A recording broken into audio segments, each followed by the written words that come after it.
They say the river gives life. They also say it sometimes takes a wife. In a small village near a wide, silent river, people lived by simple rules: respect the elders, honor the land, and never stay too long by the river after sunset. Because the river was not just water, it was a home, a place of spirits. Among the villagers lived a young man named Obinna. Obinna was kind, hardworking, quiet, but grief sat heavy in his chest. He had lost his mother the year before. Since then, he spoke less, laughed less, and spent long hours alone. Most days he went to the river to fish, not just for food, but for peace. One evening, the sky turned orange, then dark. Obinna stayed. The air grew cold. The river became still. Then he heard it, a soft voice. "Why do you sit with sadness every day?" Obinna froze. He looked around. No one. "Obinna, who's there?" From the water, she rose, a woman. Her skin shone like moonlight on water. Her eyes were deep, calm, strange, but beautiful. Obinna could not move. "Woman, do not fear me." "Obinna, what are you?" "Woman, I am called Mmiri. I belong to the river." Obinna's heart pounded.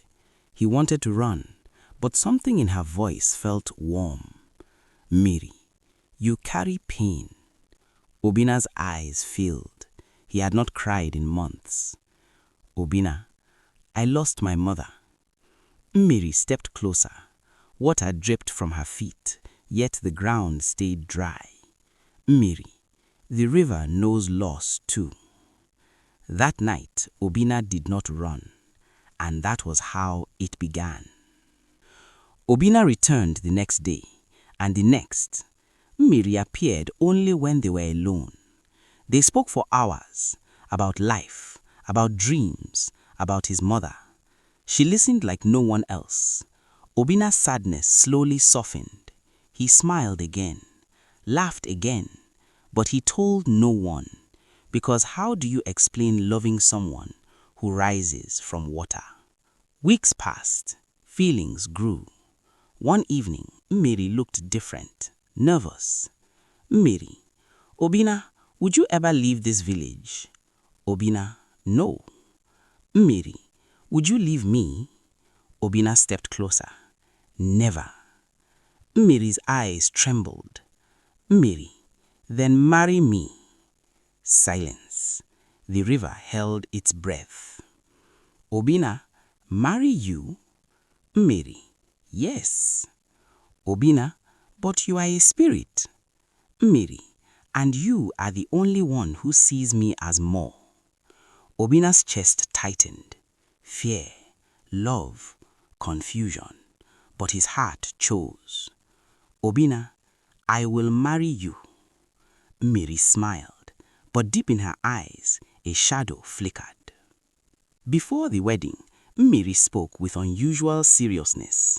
"Mmiri, there is something you must promise." "Obinna, anything." "Mmiri, never follow me to the river at night." Obinna frowned. "Obinna, why?" "Mmiri, promise me." "Obinna, I promise." Mmiri relaxed, but Obinna felt a small seed of unease. The wedding shocked the village. Obinna introduced Mmiri as a woman from a distant land. She was graceful, gentle. People admired her. Only the oldest woman in the village, Mama Nkem, watched with worry. Her eyes were sharp with years. After the ceremony, she pulled Obinna aside. "Mama Nkem, my son, where did you find this woman?" "Obinna, by the river." Mama Nkem's face darkened. "Mama Nkem, listen to me carefully." Obinna's smile faded. "Mama Nkem, the river does not give gifts without taking something." Obinna stiffened. "Obinna, She loves me. Mama Nkem touched his cheek gently. My son, I pray love is enough.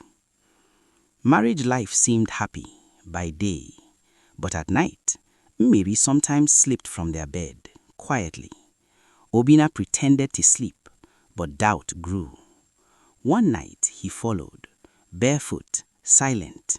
She walked toward the river. The air grew cold. The river became still. Then he heard it. She stepped in and vanished.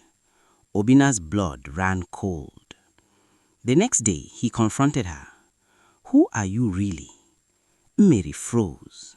Silence. Obinna, I followed you. Mmiri's eyes filled with fear. I begged you not to. Obinna, tell me the truth. Tears rolled down her face. Mmiri, I am bound to the river. Obinna, bound? Mmiri, I was sent to choose a husband.